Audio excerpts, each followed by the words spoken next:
Aí, começou.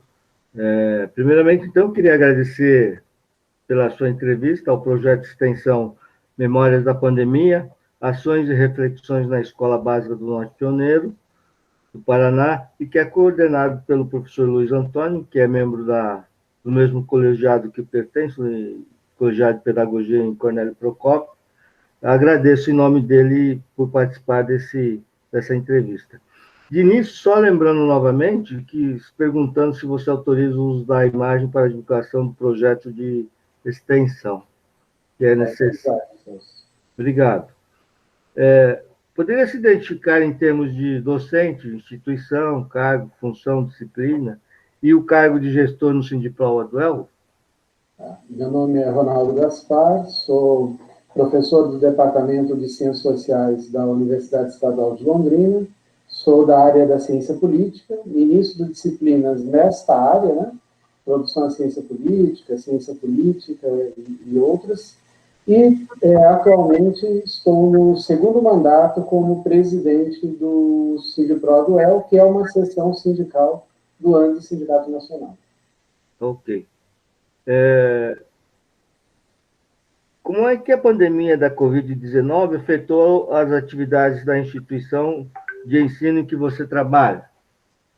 Bom, de diversas formas. A primeira delas é que desde março de 2020 nós estamos em atividades remotas, ou seja, as aulas, tanto na graduação quanto na pós-graduação, estão ocorrendo de modo remoto e muitas outras atividades também.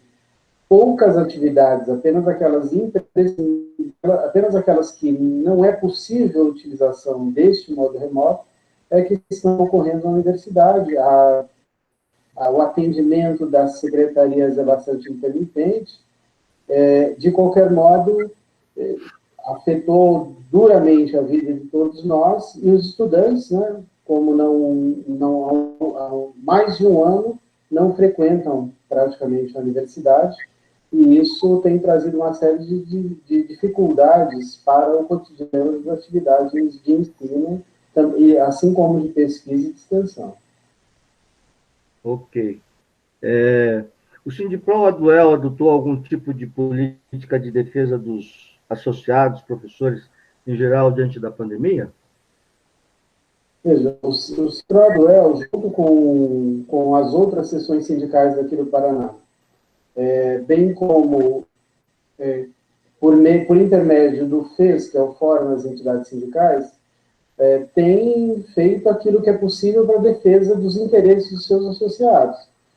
Eu digo tanto no que diz respeito à preservação da vida, que esse é o foco imediato da nossa ação, quanto na tentativa de manter direitos que, desde o governo federal e nos governos estaduais, estão sendo duramente atacados. É muito difícil, vamos dizer assim, manter esses direitos quando são atacados em razão da dificuldade de mobilização dos professores. Então, hoje, embora nós tenhamos aí uma atuação de informação permanente, a nossa atividade tem sido muito mais intensa, vamos dizer assim, nas redes sociais, de denúncia do governo, de denúncia dos desmandos, da retirada de direitos, do que propriamente atividades presenciais, das dificuldades da mobilização. Tanto que, em breve, vai ocorrer uma mobilização de diversos segmentos da sociedade contra o governo federal, o chamado Dia do Fora Bolsonaro, e está sendo o primeiro dia, vamos dizer assim, desde meados do ano passado, que nós chamamos a nossa base e incentivamos os diretores a participar de uma atividade presencial.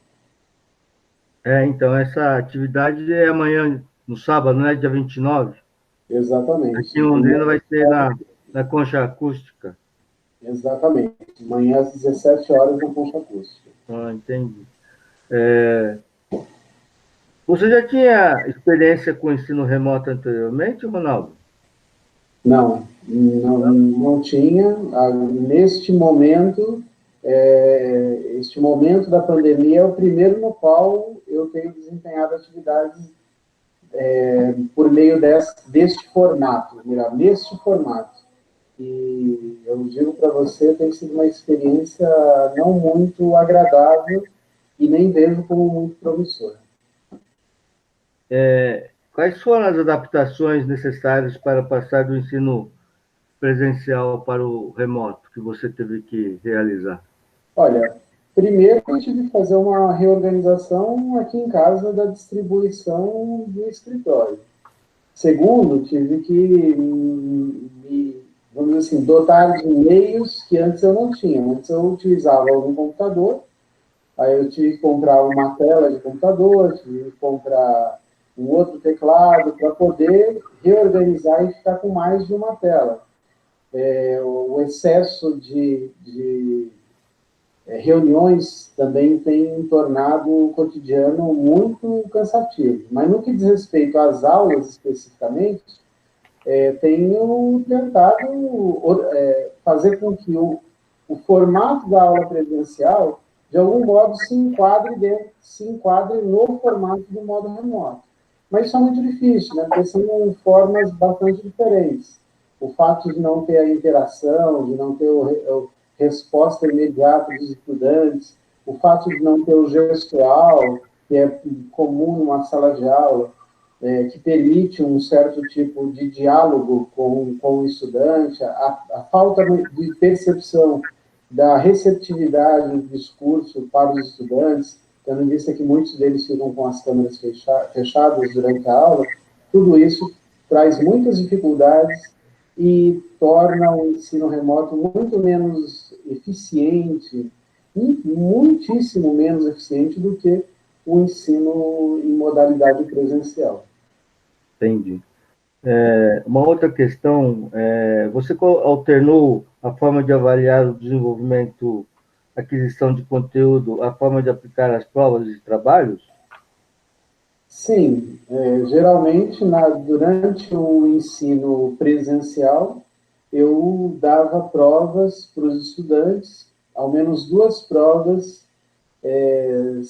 geralmente sem consulta ao material de estudos do semestre, ao longo, né, de cada módulo, ou seja, ao longo de um semestre, ao longo de cada disciplina. Neste formato remoto, não tenho feito isso, tenho dado atividade, obviamente, com consulta, eles fazem em casa com um tempo diferente de uma prova tradicional, mas nesta modalidade a gente tem que tomar muito cuidado com os plágios, né? Porque é muito o estudante, por motivos diversos, seja porque o modo de ensino remoto dificulta a aprendizagem, seja porque ele tem mais acesso ao material, então é mais comum que tenham vindo provas e trabalhos que sejam mais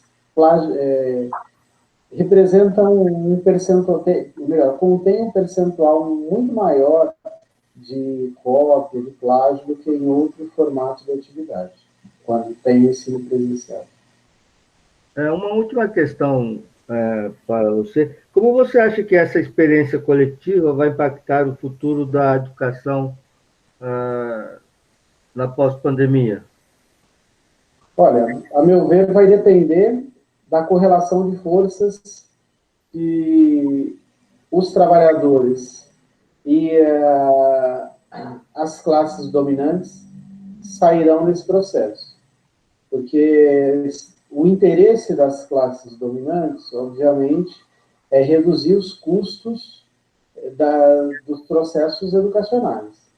E o ensino remoto e suas modalidades correlatas aí, né, como a chamada EAD e tudo mais, tem uma tendência a ser menos onerosa. Então, uma das coisas é que eu acho que vai ampliar nas universidades e nas escolas a presença de atividades não presenciais, por um lado. Por outro lado, nós teremos um efeito muito negativo por termos ficado esse período longe das salas de aula.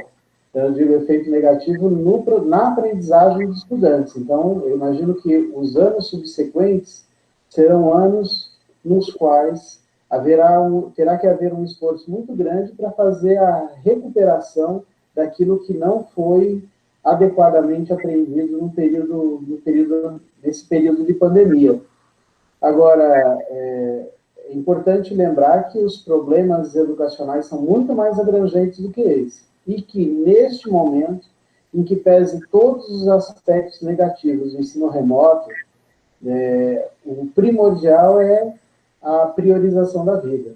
E, por isso, nós temos que defender a manutenção dessa modalidade de ensino até que todos e todas estejam vacinadas e, portanto, seguros para retornar à atividade presencial e aí sim, né, reocupar os espaços das escolas, das universidades e tudo mais.